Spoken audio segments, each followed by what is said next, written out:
Root cause analysis are also one of the most important questions that are asked in interviews, and not only in interviews. In your life as a product manager, you are going to face these kind of questions. Okay, questions such as engagement on Facebook newsfeed is going down. What would you do? Instagram feed impressions are down by 30%. What would you do? And here people are able to understand, do you understand the user problems? Do you have problem solving abilities? Do you have the data fluency, prioritization, business sense, and communication skills or not? Understand? Communication is always checked whenever you are in an interview. Okay. So can you guys tell me how would you answer these kind of questions? Tell me in the chat, guys, how would you answer these kind of questions?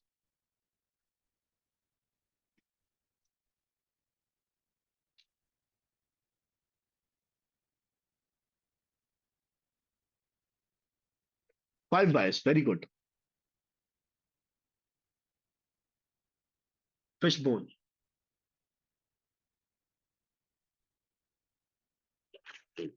Funnel analysis.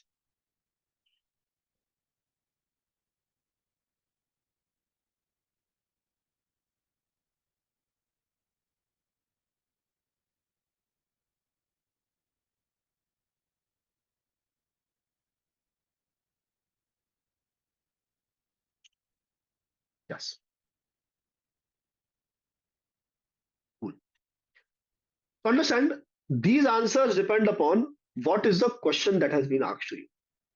Okay. And it is impossible for me to tell you right now that which RCA that you are going to face and how to go ahead and answer the question. But what I can tell you is how you can structure and broaden your spectrum. Okay. So I'll give you a cheat sheet on the same. Okay. The cheat sheet is this. Another issue tree that I'm going to tell you. Okay. So whenever a metric goes up or goes down, you have to act like a detective and try to go ahead and understand what could be the reason for the same. Okay. And you have to walk your interviewer after understanding the questions, you have to walk your interviewer through these steps. Okay. So a metric can change because of multiple factors. One factor could be that it's just, let's say, a business sector. Maybe that every time in the year, we face these kind of decline. For example, if Amazon tells you that in January we face a decline in sales, what should we do?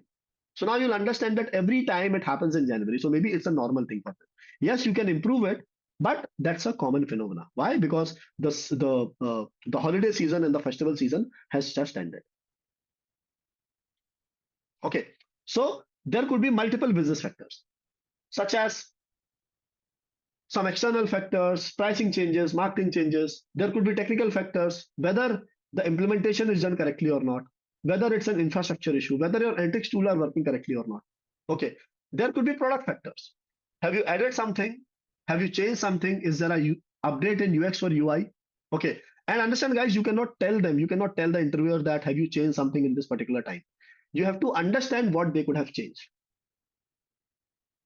Okay. For example, if number of comments on Facebook has decreased, then one of the feature that could lead to this decrease could be the messaging feature that they have launched. Because now, initially people used to talk on their walls by comments. Now they are able to talk through direct messages itself. Okay. So product factors could be there. Then user factors. There is some behavior shift that is happening in the users. Or maybe initially you were targeting different kind of users. Now you are targeting different kind of users. Okay. And then there could be external factors. External factors such as competitive actions, market trends, regulatory changes. Okay. Understand it's almost impossible to get to one particular answer. But what the interviewer is looking is whether you can think from that broader perspective or not. If you take this cheat sheet, this is also an example of a issue tree diagram. If you take this cheat sheet, practice across all of the questions that I have told you, that should be more than enough for you. A quick yes or no, everyone, if you're able to understand how to solve the RCA question. Now let me go ahead and give you one more important kind of questions.